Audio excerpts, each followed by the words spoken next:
Here's another Land Rover update in my series.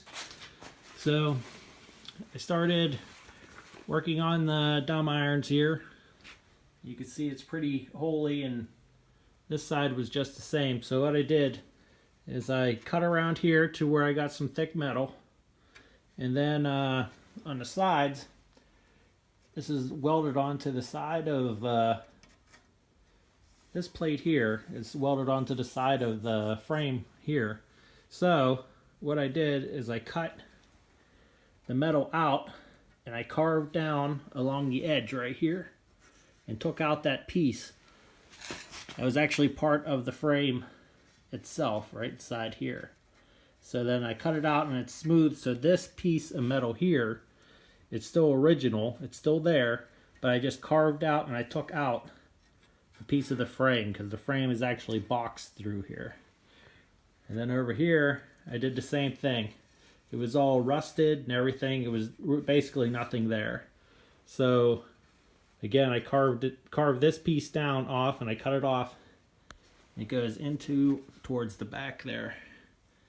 You can kind of see there's a little lip going around.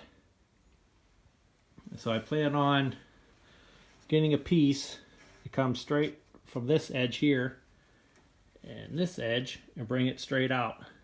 Weld it onto here as well and bring it out to about here so it matches the same as on that side to just about right there. So that's the plan for over here in this area. So you go down underneath.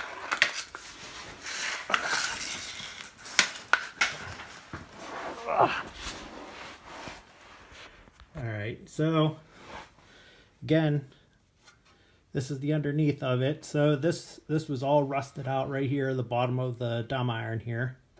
And then this is the box that comes up through for the frame. So the rest of the box frame, it's nice and solid through here, but this was just completely rusted right in this area. So I cut that all out. I plan to weld in a plate that goes into here that meets into that piece I was just talking about into the front over here, and then put another piece that comes right down here and here. So then that will close off the whole front area of that one. So another part is the cross beam right here.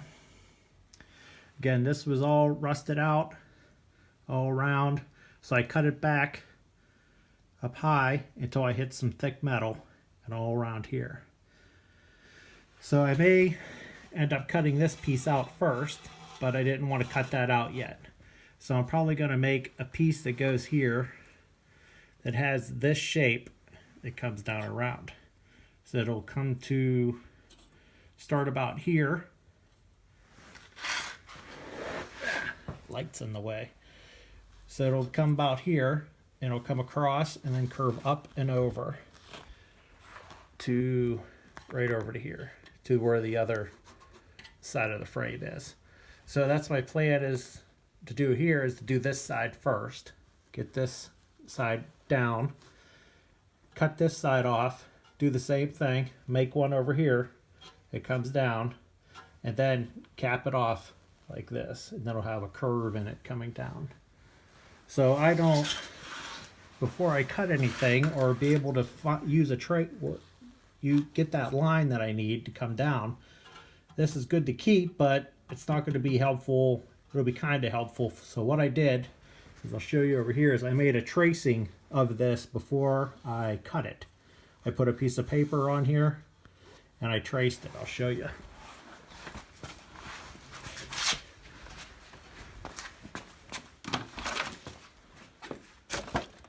So there, I taped this onto it, and then I took a Sharpie and I traced around to get that bend, which is the same as this bend down through here.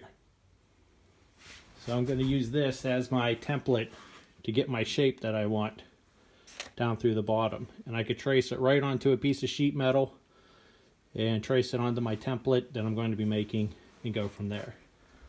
So that's my next steps I plan on doing.